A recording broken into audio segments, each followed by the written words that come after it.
Olá, educadores, educadoras, professores, professoras, entusiastas dessa área tão bonita que é a educação.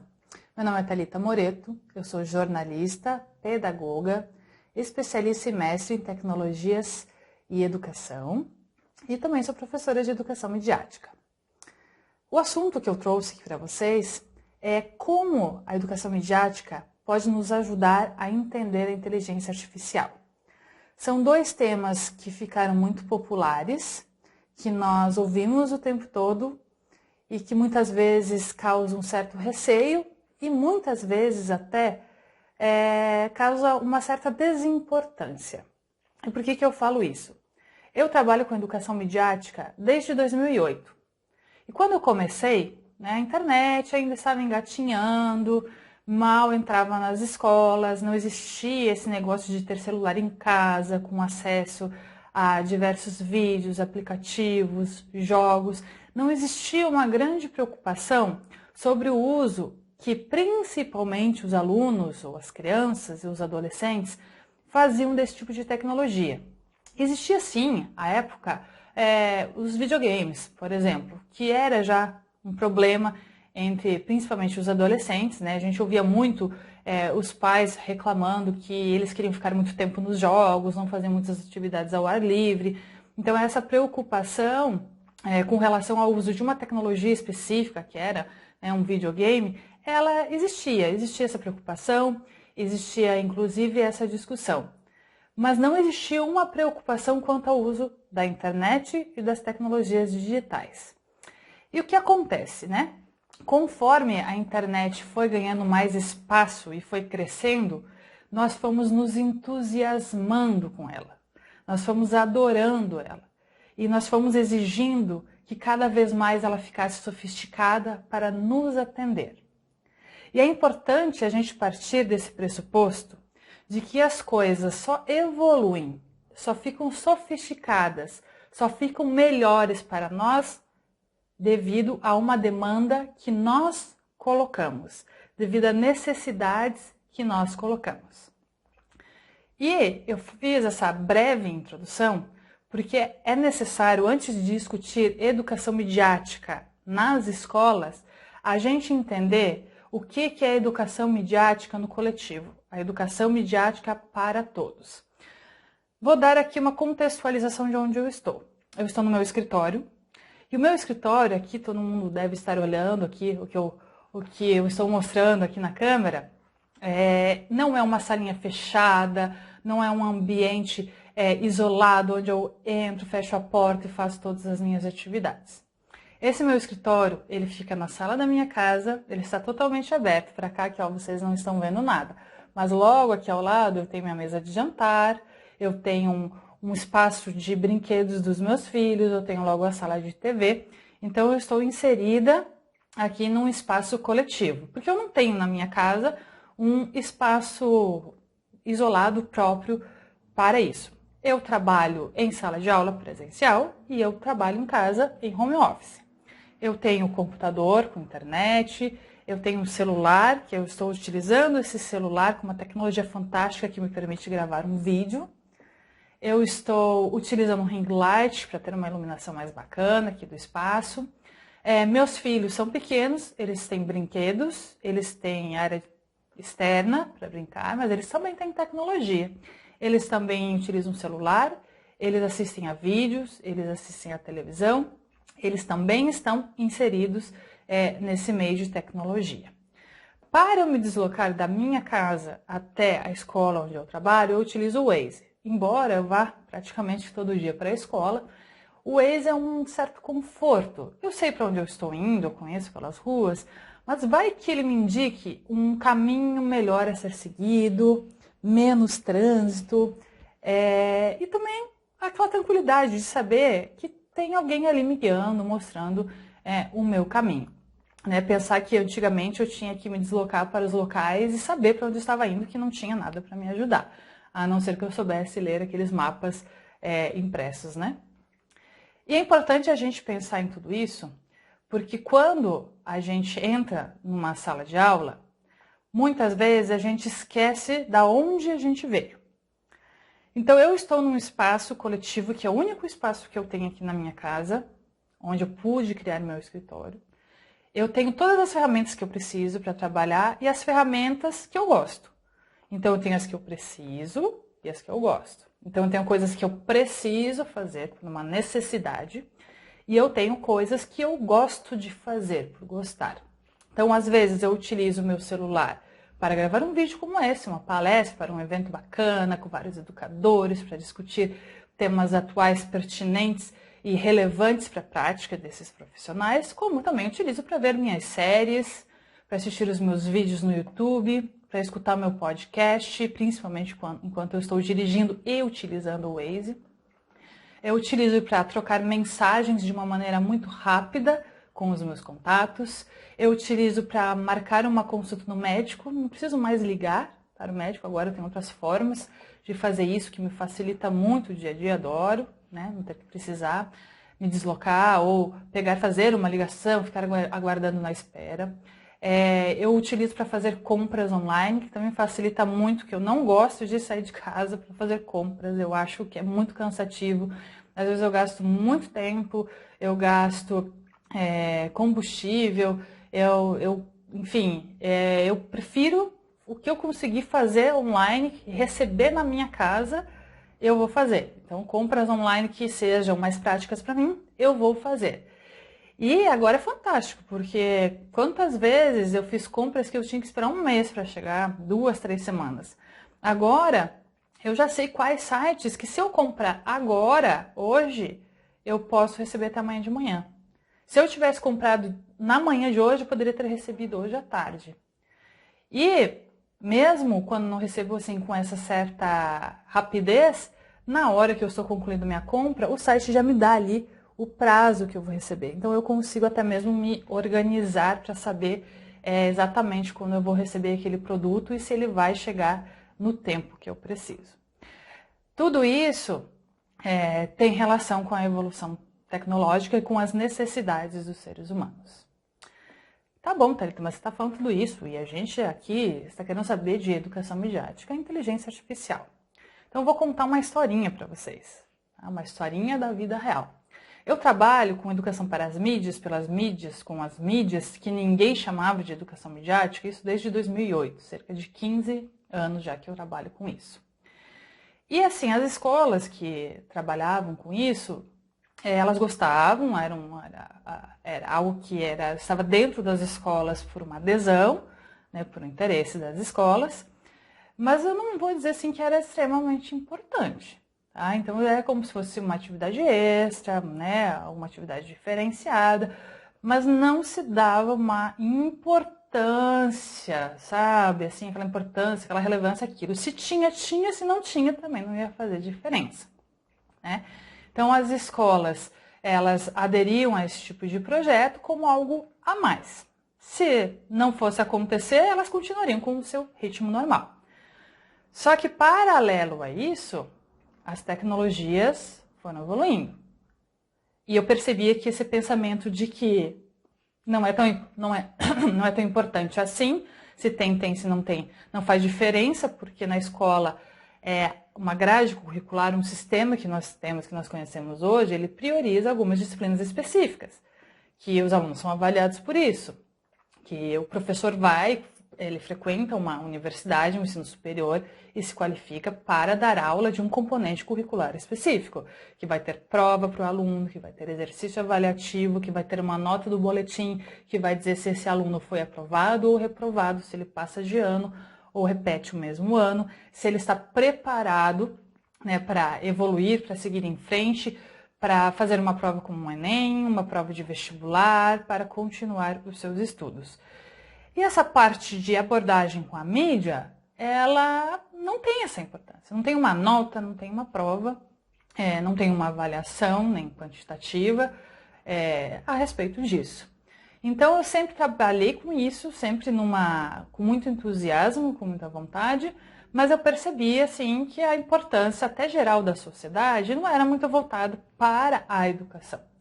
Então, sempre se falou muito em tecnologias novas, em novas abordagens, em mídias e aplicativos, para vários fins, e principalmente para fins do dia a dia, que é nossa rotina, seja dentro de casa ou fora de casa, até mesmo para um amparo a um estudo, mas com relação a novas plataformas, novas ferramentas, um projetor um pouco melhor, uma internet melhor, né? Mas nunca a educação midiática no sentido de entender a finalidade daquela mídia e como é a melhor forma de utilizá-la.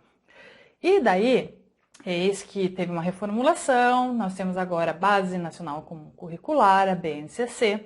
A BNCC trouxe algo chamado Projeto de Vida. Dentro de projetos de vida, a gente começou a ver o uso de tecnologias, de mídias, temas relacionados a isso, e eis que educação midiática entra em pauta.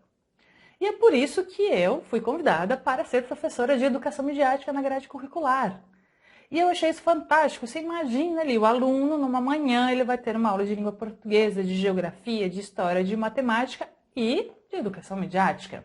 Pensei comigo, gente, fantástico.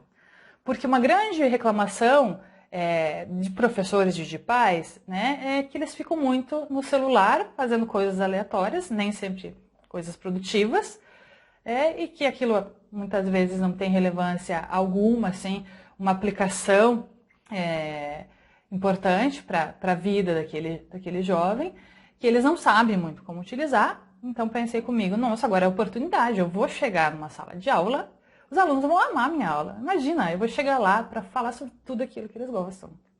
Eu falar sobre como que eles podem usar o celular, vou trazer estratégias de comunicação, eles vão produzir, a gente vai fazer vídeo, a gente vai fazer foto, ao mesmo tempo que eu vou explicando como tudo isso funciona.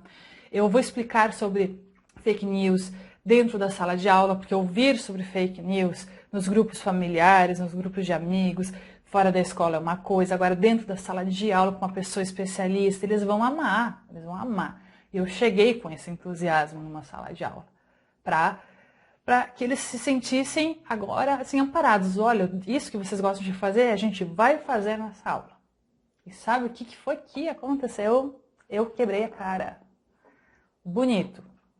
Porque quando eu cheguei com esse discurso maravilhoso de que eles vão poder usar o celular, e que a gente vai usar o celular, e que a gente vai falar de TikTok, e a gente vai falar sobre redes sociais, e a gente vai usar o celular para pesquisar, e a gente vai usar o celular para produzir, e a gente vai falar de educação midiática. E deles olhavam para mim e falavam, para quê?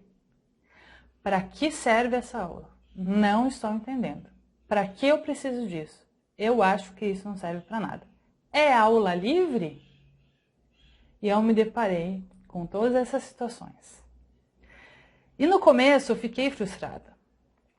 Até que eu comecei a olhar a minha própria trajetória, comecei a olhar até mesmo assim, textos que eu já tinha escrito antigamente, momentos que eu passei em educação midiática, que eu trabalhei muito lá no início com formação de professor. Então, trabalhei muito com formação de professor, alguns projetos pontuais com alunos em escola. Trabalhei como coordenadora de tecnologia educacional em escola, auxiliando a escola na estruturação dessas tecnologias digitais.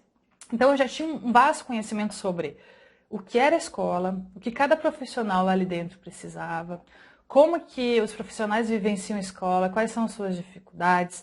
E eu tinha muito essa presença por estar dentro das escolas e por ver, né, não só por conversar com os profissionais, mas por ver o dia a dia acontecer, por conhecer os ritmos das escolas, por fazer parte desses processos.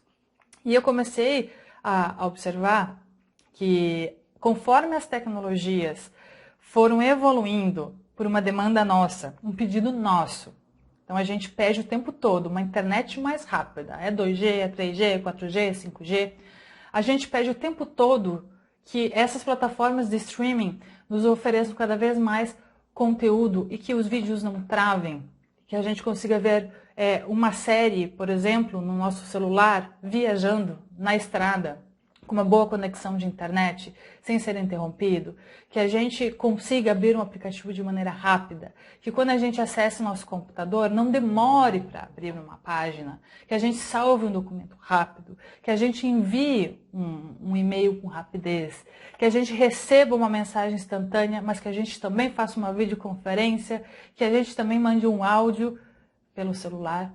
Tudo isso foram demandas nossas. A gente quis que ferramentas como o Waze fossem criadas. E a gente espera que ele cada vez mais seja aperfeiçoado. A gente utiliza isso o tempo todo. Né? Pessoas já adquiriram Alexa em suas casas. É uma ferramenta de inteligência artificial. Como o Waze é uma ferramenta de inteligência artificial. A gente adora a rapidez que o Google nos dá as respostas que nós precisamos. A gente adora encontrar tudo o que a gente precisa na internet, em diversos dispositivos. A gente ama tudo isso. Mas conforme a gente foi colocando essas nossas necessidades e batendo palma e comemorando e usando cada vez mais, a gente foi desviando o olhar da escola. Então as tecnologias, elas foram sendo aperfeiçoadas. Nós fomos cada vez mais incorporando nas escolas novas plataformas, novos aplicativos, novos sistemas de gestão, novas formas do professor fazer uma chamada, por exemplo, novas formas do aluno interagir com a escola, que não somente no presencial, mas também quando ele estivesse em casa, ele tivesse um material diferenciado dentro de uma plataforma onde ele ia receber um login e precisar fazer uma interação ali online. E a gente foi dando tudo isso para os alunos e para os jovens. Dando celular, dando tablet. Hoje é muito comum crianças bem pequenas já ficar segurando um tablet e assistindo seus vídeos e sabendo exatamente como buscar. E a gente foi dando, comemorando. E na hora que o aluno entrou na sala de aula, com todas essas ferramentas que nós estamos entregando para ele e que estão cada vez mais sofisticadas, porque nós colocamos essa demanda para as empresas que desenvolvem essas tecnologias, nós fomos negando a presença delas na escola, dizendo que eram nocivas, que faziam mal, que os alunos não prestavam atenção, que eles não sabiam utilizar o celular, que eles não conseguem mais focar na aula, que não dá. Que não dá. Paralelamente a um discurso de que eu vou entregar uma nova plataforma para o meu aluno, um novo login, mas eu não preciso ensinar porque ele já sabe fazer. Então, vejam que complexo que é esse discurso. Que a gente muitas vezes não para prestar atenção. É extremamente difícil, sim, dar uma aula deixando os alunos em posse de um celular. Extremamente difícil. Dá vontade de pegar o celular e jogar pela janela. O professor fica irritado, os alunos ficam desgostosos, eles começam a criticar ainda mais a escola, que é chata, porque eles não querem ficar parados olhando alguém falar o tempo todo sem eles poderem usar o celular. E, obviamente, que quando eles pegam o celular, eles vão olhar coisas que não tem nada a ver com a aula. E, muitas vezes, coisas que nem acrescentam a eles. Claro que não todos, a gente nunca generaliza. Eu conheço alunos que sabem muito bem o que estão fazendo com o seu dispositivo. Mas a grande maioria utiliza de uma forma muito aleatória. E a gente ainda não conseguiu mudar o nosso pensamento e o nosso discurso de que isso é ruim, de que isso não deveria estar dentro da sala de aula. Sendo que fomos nós que colocamos isso na sala de aula. Sim, nós colocamos isso na sala de aula. Se eu faço com que algo evolua, eu entrego ferramentas para esses alunos, eu exijo que essas ferramentas funcionem cada vez melhor. Como eu posso negar que ela vai estar presente na sala de aula? Isso é incoerente, extremamente incoerente. Como eu não posso estar aqui nesse momento gravando um vídeo com o celular, com o computador do lado, com um HD externo aqui, com várias tecnologias aqui ao meu redor, e esperar que meus filhos cheguem em casa e não queiram pegar o celular e dizer assim, não pode. Não, porque não faz bem. Então, o grande problema da educação midiática na prática é, primeiro, a gente conseguir aceitar de que a educação midiática ela tem que começar com o profissional que está ali, com o adulto que está ali, com os pais, com os professores e com os gestores. A educação midiática ela tem que ser para a escola e não exclusivamente para o aluno. A educação midiática ela não vai funcionar com uma aula específica. Por que eu digo isso? Porque se o professor de matemática entrar dar somente sua aula de matemática, não fazer nenhuma abordagem com a tecnologia e com o digital. Depois vem o professor de geografia, depois vem o professor de língua portuguesa, depois vem o professor de matemática.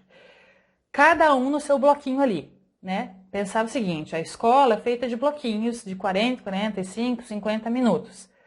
Sem intervalo, então não tem 5, 10 minutos de intervalo entre as aulas. Então é sair de uma sala e entrar na outra. É tão corrido para o professor quanto para o aluno, que não dá nem tempo dele respirar, já mudou a disciplina, já mudou o conteúdo, né? Então é esse ritmo. Para o professor conseguir explicar, sim, os alunos precisam ficar quietos, porque senão você não consegue falar. Não dá para você ficar gritando o tempo todo na sala de aula. E para o professor conseguir utilizar uma tecnologia como o celular, que talvez conquiste mais a atenção dos alunos, primeiro o professor precisa entender como que aquela tecnologia funciona, como que ele vai conseguir fazer a ligação dessa tecnologia com a sua disciplina, quais sites, plataformas, aplicativos, qual o discurso que ele vai conseguir utilizar com os alunos, qual tipo de atividade ele vai conseguir encaixar dentro daquele conteúdo, naquele momento de aula, saber principalmente se aquele momento é o momento para usar tecnologia ou não, tá? Porque tecnologia na escola não quer dizer que tem que usar 24 horas o tempo todo, você tem que respirar tecnologia, não tem nada a ver com isso. É você saber que a tecnologia existe, qual ela é e de que forma que você vai usar a seu favor e a favor dos seus alunos. Porque se não existir esse entendimento de que a tecnologia tem que fazer parte do todo, de um conjunto, onde fazem parte todos esses professores e todos esses alunos, a educação midiática não vai funcionar. Porque ter uma aula de um componente curricular seguido do outro e no meio do nada, entra alguém e fala assim, agora sim a gente vai ter educação midiática, que é um conteúdo totalmente aleatório do que o aluno está acostumado, que ele aprendeu a fazer. O aluno vai para a escola para aprender um conteúdo específico que ele vai fazer uma prova e vai tirar uma nota. E de repente a gente chega lá do nada e fala assim, então agora vamos pegar o celular e vamos lá fazer um vídeo, dar um tema para o aluno e pedir para que ele faça um vídeo e que aquilo ele vai ter que aprender sobre as ferramentas, sobre como gravar, sobre como postar e que aquilo é uma educação midiática. Ele não tem condições necessárias para aprender sobre isso, porque ninguém na vida dele nunca falou para ele que precisava aprender. Só falou para ele ter. Ter e ter e ter. Ter o celular, ter uma nova plataforma, né, ter um novo aplicativo. Então, essa confusão que muitas vezes a gente faz sobre o fato de termos muitas tecnologias hoje na sociedade, e que, por isso, a gente precisa ter muitas tecnologias na escola, é o maior equívoco que a gente comete quando a gente entra na parte de educação midiática. E um grande outro problema que está surgindo agora na sociedade é que o fato de não termos essa educação midiática inicial, ou termos continuado com uma educação midiática, porque quando as escolas tinham aula de informática, eu sei que algumas ainda têm, mas muitas já aboliram. Quando as escolas lá antigamente tinham aula de informática, que era aula para ensinar a usar o computador, a ligar o computador, a desligar, a criar um documento, a criar uma pasta, salvar, saber como que você mexia ali em hardware e software, ali era o início de uma educação midiática. Porque era uma educação para aquela tecnologia. Só que as tecnologias foram mudando, o computador foi mudando, o celular foi chegando, a internet foi ficando melhor, e as salas de informática foram sendo reduzidas e extinguidas. E com essa concepção de que não precisam ensinar porque eles já sabem tudo, sendo que eles não sabem nada, eles têm habilidade. Porque se você dá um celular na mão de uma criança, o mínimo que você tem que fazer é ensiná-la a utilizar. Né? Então, se você coloca lá, mesmo que você coloque só aplicativos específicos, com controle parental, né? Google Family Link, com controle de tempo, com restrição de palavras, restrição de sites, o mínimo que você tem que fazer é ensinar como abrir, como ir onde ele precisa ir, se tiver que pular anúncio de aplicativo, ele precisa pular. Então, a gente ensina isso, a fazer isso aqui com o dedo, a fazer isso aqui com o dedo, a clicar aqui. Ele tem habilidade, mas ele não tem conhecimento sobre quais são as implicações daquela ferramenta e o que ele precisa para fazer um bom uso dela e como que ela usa ele, como que essas ferramentas nos utilizam. E daí quando chega tecnologias de inteligência artificial que existem há muito tempo e a gente adora elas, todo mundo adora elas. Mas elas também vão se aperfeiçoando. E elas vão se aperfeiçoando porque a gente quer. Então o ChatGPT, né, que está mais sendo falado, que estourou aí no início do ano, deu medo porque é muito fácil você entrar no ChatGPT e pedir um texto, ele entrega para você o texto pronto, tá? Só que o ChatGPT não é o problema. O problema é não saber o que fazer com ele. O ChatGPT, ele foi criado por uma necessidade do ser humano. Então, se você coloca para as empresas, né, na área de tecnologias, que desenvolvem essas tecnologias para o nosso uso, que a gente quer algo mais, a gente quer uma praticidade, tá? Elas vão desenvolver. Da mesma forma que todo mundo adora filtros do Instagram, todo mundo adora as figurinhas do WhatsApp. Por que elas foram criadas? Porque a gente quis. Tá? Quantas pessoas que a gente vê aí na internet, na hora que você vai conhecer na vida real, você fala, nossa, mas não tem nada a ver. Ela está usando ferramentas e filtros, e muitas vezes ferramentas de inteligência artificial, para modificá-la mesma. E essas ferramentas, elas só são cada vez mais aperfeiçoadas porque as pessoas estão usando cada vez mais. E as pessoas gostam disso. E o ChatGPT, ele pode ser uma ferramenta fantástica, se você sabe como utilizar. E para você saber como utilizar, você tem que ter uma boa educação midiática. Então, se eu faço com os meus alunos, com os meus filhos em casa, tá? Isso falando de famílias e de escola, se eu faço com eles uma abordagem onde eu apresento para eles as ferramentas, como as ferramentas funcionam, né? Como elas foram criadas e como ele pode utilizar e como eu vou utilizar isso com ele, não tem problema ele utilizar, porque ele vai utilizar.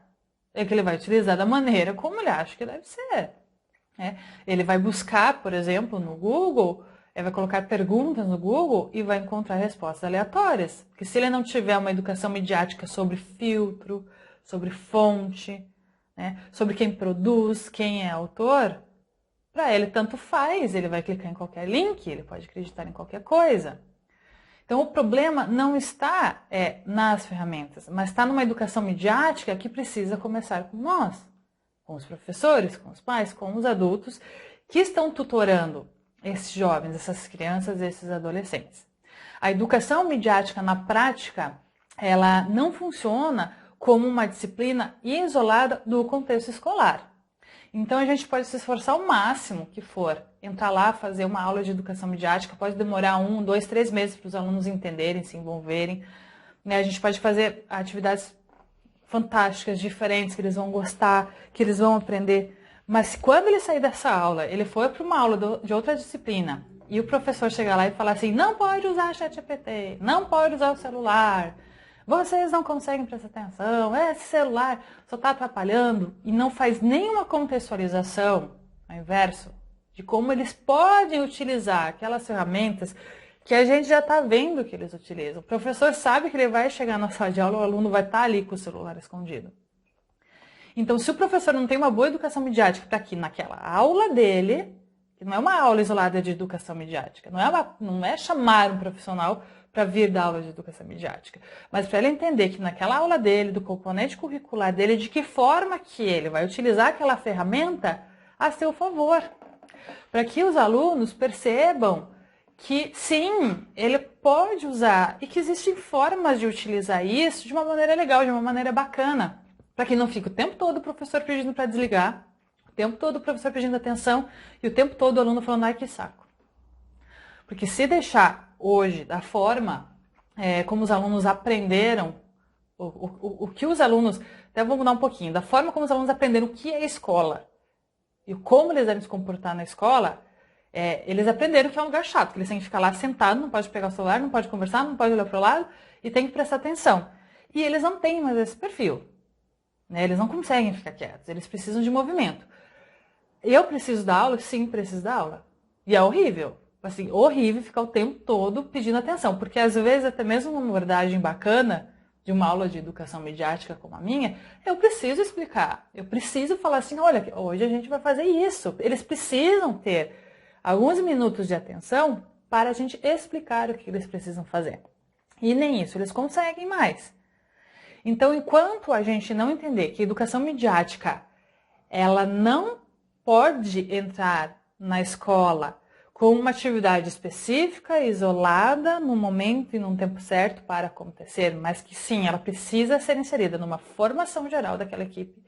Eu digo assim, de todos os professores e gestão, no entendimento de que cada um, no seu tempo, tá? No seu componente curricular, com os seus alunos, que cada turma possui um perfil específico, né? Dentro das suas atividades, como que ele vai incorporar essas questões de educação midiática para evitar que ferramentas de inteligência artificial, como deepfake ou ChatGPT, possam interferir de forma negativa até mesmo no entendimento, tá? Até mesmo naquele conhecimento que o professor quer passar a respeito do seu componente curricular.